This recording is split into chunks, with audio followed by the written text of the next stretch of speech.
Imagine virar rei aos 20 anos de idade.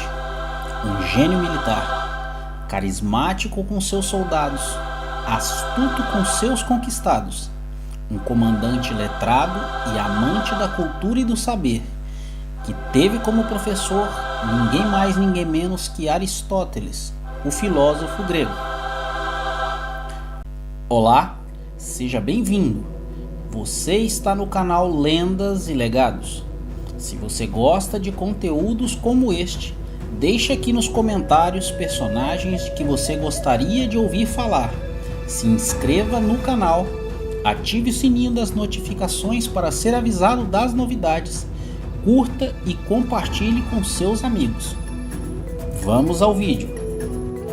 Alexandre III, ou Alexandre o Grande, nasceu em 356 a.C. em Pelá, antiga capital da Macedônia, região localizada ao norte da Grécia, filho do rei Filipe II e Olímpia de Épiro. Foi educado pelo filósofo Aristóteles até os 16 anos e, com o assassinato de seu pai em 336 a.C., aos 20 anos de idade, herdou o trono da Macedônia e, com ele, um reino forte e um exército bem treinado. Alexandre tinha uma visão de conquistar o mundo conhecido da época, uma visão ambiciosa e que inspirou seus soldados a feitos incríveis. Ao longo de seu reinado, ele foi conhecido por suas habilidades militares excepcionais, estratégias inovadoras e liderança carismática. Ele comandava pessoalmente seu exército, muitas vezes desempenhando um papel ativo no campo de batalha. Ele louvou seu exército utilizando a falange macedônia, criação de seu pai, técnica que consistia em um quadrado de 16 por 16 homens e cada um com uma lança de 6 metros de comprimento, o que mantinha os adversários à distância. Criou formações mais flexíveis, reformou sua cavalaria e infantaria. Na sequência da morte de seu pai, as cidades gregas de Tebas, Atenas, Tessália e diversas tribos trácias ao norte da Macedônia se revoltaram. Apesar de ter sido instruído a usar a diplomacia, ele reuniu 3.000 cavaleiros e marchou para Tessália e moscou os soldados rebeldes, e a partir daí dominou toda a Grécia, consolidando-se como rei legítimo. Em 335, ele derrotou os trácios ao norte da Macedônia, marchando por 3 dias sobre o rio Danúbio. Enquanto lutava ao norte, Tebas e Atenas outra vez se rebelaram. Alexandre derrotou os tebanos e destruiu a cidade e queimou as regiões à sua volta. Com a rebelião controlada, voltou sua atenção para a Ásia outra vez. Em 334, Alexandre cruzou a fronteira do Império Aquemênida com 48.100 soldados de infantaria, 6.100 na cavalaria e 120 navios com 38.000 homens, conquistando sua primeira vitória na Ásia Menor. Alexandre fincou uma lança ao solo e exclamou que aceitaria como um presente dos deuses a conquista da Ásia.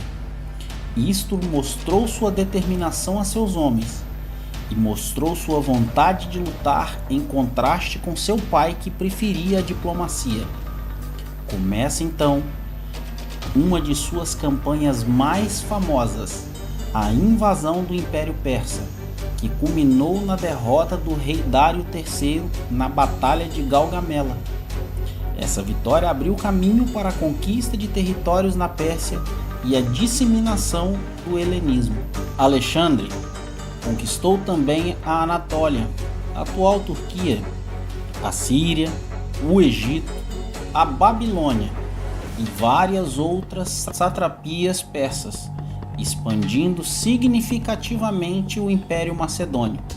No Egito, ele foi saudado como libertador, onde fundou a cidade de Alexandria que se tornou um importante centro cultural e histórico.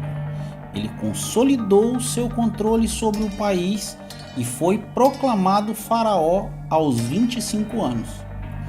Alexandre conquistou a Babilônia, uma das principais cidades da Mesopotâmia, assim como Suzã e Persépolis. Essa conquista lhe permitiu controlar as riquezas e os recursos da região. E para consolidar de vez essa conquista, casou com a princesa Estátira I, filha de Dario III. Durante sua campanha no Império Persa, Alexandre conquistou territórios na Ásia Central, incluindo Afeganistão e atual Paquistão. Alexandre estendeu suas conquistas até o subcontinente indiano, chegando ao rio Indo. Ele travou diversas batalhas contra os reinos e líderes indianos, porém, devido à exaustão das tropas e à resistência local, decidiu retornar e consolidar suas terras já conquistadas. Algumas técnicas e táticas usadas por Alexandre foram: primeiro, diplomacia e alianças. Em vez de simplesmente conquistar cidades e territórios, Alexandre muitas vezes usava táticas diplomáticas para garantir a submissão das regiões que ele encontrava. Ele concedia autonomia relativa às cidades e aos líderes locais, desde que eles se rendessem pacificamente e fornecessem tropas para o seu exército. Número 2. Propaganda e legitimação. Para ganhar o apoio da população local durante suas campanhas, Alexandre adotava uma estratégia de propaganda inteligente. Ele se apresentava como um libertador, que traria melhorias e estabilidade às regiões conquistadas. Ele promovia a fusão da cultura grega com as culturas locais, demonstrando respeito por suas tradições e costumes. Número 3. Uso de casamentos políticos. Alexandre frequentemente buscava fortalecer alianças políticas através de casamentos estratégicos. Ele casou com mulheres de diferentes origens, incluindo a princesa da Bactria, Roxana, a princesa Estátira I e a princesa Ptolomaica Cleópatra. Essas alianças matrimoniais ajudaram a garantir a lealdade de certas regiões e clãs. Número 4. A assimilação cultural. Alexandre estava interessado em disseminar a cultura grega nos territórios conquistados, o que levou ao surgimento da cultura helenística. Ele fundou várias cidades, muitas vezes nomeadas de Alexandrias, e se tornaram centros importantes de aprendizado e cultura grega. Essa assimilação cultural também visava garantir a estabilidade e o controle sobre os territórios conquistados. Esses são apenas alguns dos métodos de conquistas adotados por Alexandre o Grande. Sua habilidade em combinar estratégias militares inovadoras com táticas diplomáticas o tornou um líder formidável e bem-sucedido em suas campanhas. Agora, uma curiosidade sobre Alexandre. Ele proibia seus soldados de usarem barba. Sua alegação era que a barba atrapalhava na batalha, pois poderia ser agarrada durante o combate, facilitando assim ao inimigo golpes na garganta e abdômen de seus homens. Mas, na verdade, acreditava-se que ele tinha poucos pelos faciais e que, na verdade, rolava uma certa inveja por parte dele. Outra curiosidade é que, segundo Quinto Curcio Rufo, Alexandre tinha tão pouco interesse nos prazeres sensuais que seu pai Filipe II e sua mãe Olímpia duvidavam de sua capacidade de gerar descendentes, e certa vez mandaram até trazer até Alexandre uma cortesã cara da Tessália chamada Calixena. Agora, uma situação engraçada sobre Alexandre.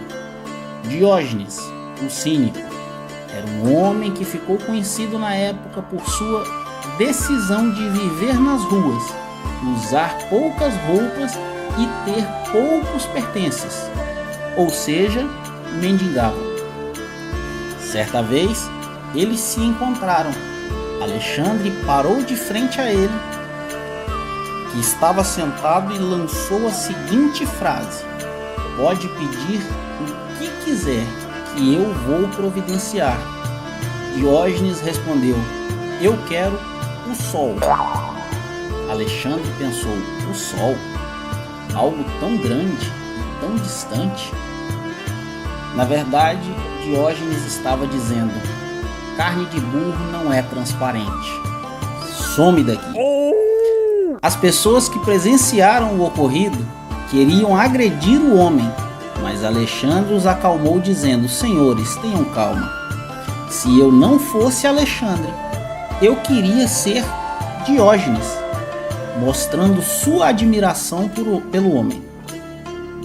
Imaginem um segundo alvoroço quando este retrucou: e se eu não fosse Diógenes, eu queria ser Diógenes. Infelizmente, o reinado de Alexandre durou apenas 13 anos. Alexandre morreu jovem, aos 32 anos de idade, em consequência de uma doença que até hoje não é explicada. Infelizmente, seu império passou a estar no centro de discussões e disputas por parte de seus generais. Culminou em divisões e traições entre eles. Até mesmo uma de suas esposas, Roxana, matou envenenada a Estátira I da Pérsia e a Parisátida II, ambas da Báctria e também esposas de Alexandre. Um de seus generais, Cassandro, ficou com parte da Grécia, e 7 anos após a morte de Alexandre, ele mandou assassinar Olímpia, mãe de Alexandre, seu filho, Alexandre IV, e também Roxana, esposa de Alexandre. No entanto, seu legado perdurou por séculos, influenciando a história, a política e a cultura em todo o mundo.